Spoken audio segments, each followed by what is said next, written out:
Thank you. Buenos dias, Palm Beach.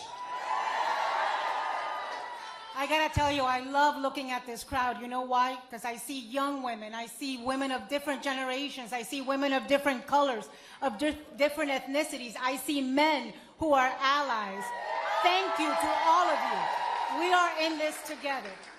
So, my name is Ana Navarro, and yes, I am a childless dog mom. I am very excited to be here today in what is the first of 50 stops of the Reproductive Freedom Bus Tour. And I'm here to speak about Kamala Harris, the empathetic warrior who has been my friend for 7 years and who will be my president for 8. I'm really happy that we are kicking this off in Florida, because God knows we need the help. Look, Kamala and our rights are on the ballot this November. Kamala and Amendment 4 are on the ballot this November. And I am a lifelong registered Republican. And yes, I'm still registered Republican because I like to vote against Marco Rubio in the primaries. And I am going to vote for both. I'm going to vote for Kamala Harris, and I'm going to vote for Amendment 4. And in both those issues, the presidential race and Amendment 4, we have a binary choice. So let me tell you about that choice. On the one hand, we have Trump and J.D. Vance, who agreed. So J.D. Vance agreed, in a radio interview he did, that the only purpose of postmenopausal women was to raise grandchildren. Well,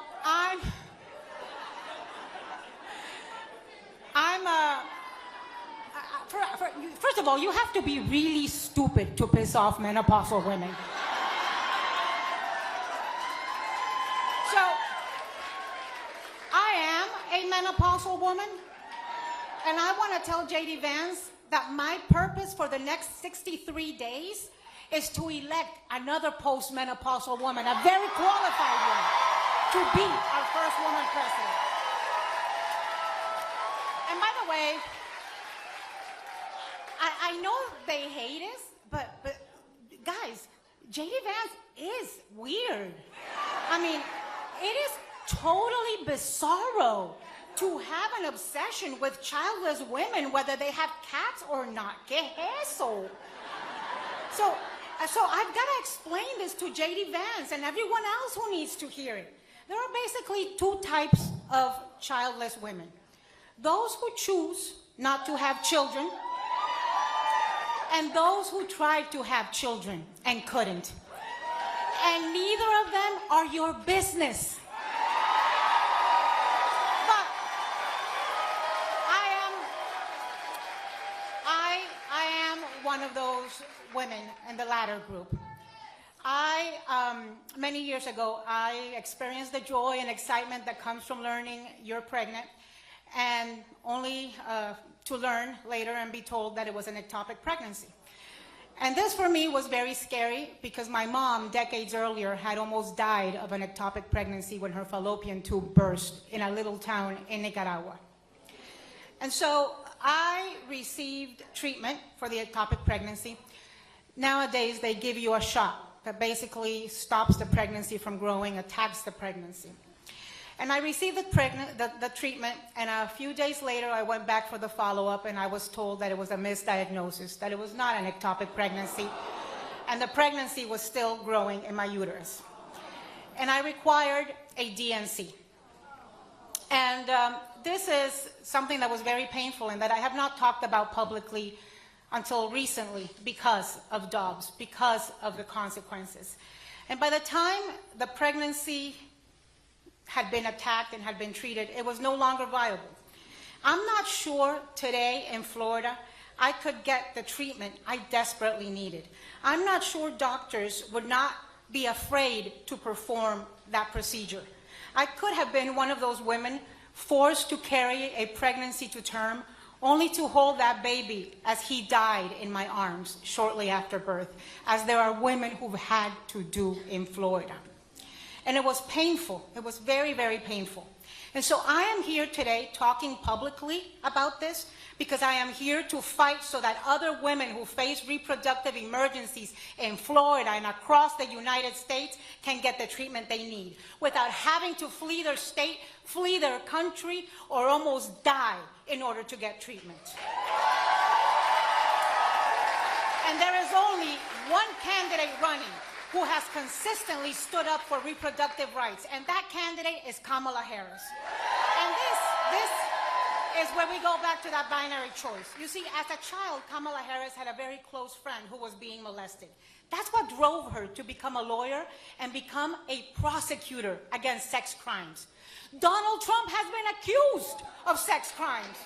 Do you need more of a binary choice? And let's revisit Donald Trump's position on these issues, or positions in plural on these issues. He has had more positions on reproductive rights than he's had wives. At one point, he described himself as very pro-choice. Then he became pro-life. Then he went as far as to say women who have abortions should be punished. Then he appointed 3 very conservative Supreme Court justices who led to the overturning of Roe v. Wade. He has taken credit for Dobbs, and later he has tried to distance himself from it. And just this week, in a matter of 24 hours or less, he expressed support for Amendment 4, and then he was against Amendment 4. And now, the last one is, he's saying he's going to give everybody free IVF. He's become the Oprah Winfrey of IVF. You get IVF, and you get IVF. Everyone gets IVF. So, does Donald Trump think we're stupid? I mean, does he think we don't remember? Listen, you don't get to create a problem and then pretend you have the solution. The only IVF Donald Trump understands is I violate your freedoms. And Dobbs, he did Dobbs. It is his baby and he's got to carry it to term. And come November, we will remember. And we know Donald Trump is beholden to his MAGA base. He will do anything and everything in order to please them. If he gets the chance, which we won't let him get the chance, he will appoint more ultra-conservatives to the Supreme Court. Do you trust that if Republicans in Congress send him a federal abortion ban, he's going to veto it? No. Neither do I. But there is somebody that will, and her name is Kamala Harris. Donald Trump has his sights on consolidating his power as president. He's vowing to be dictator on day one. Folks, I fled communism. Tell you what, no dictator is a dictator for just one day. And Trump's allies had drawn the blueprint called Project 2025 that would give him unprecedented, unchecked power to do whatever he wants. Project 2025 would actually track women and their pregnancies, including forcing states to report their miscarriages and abortions. Think of that. Think of that.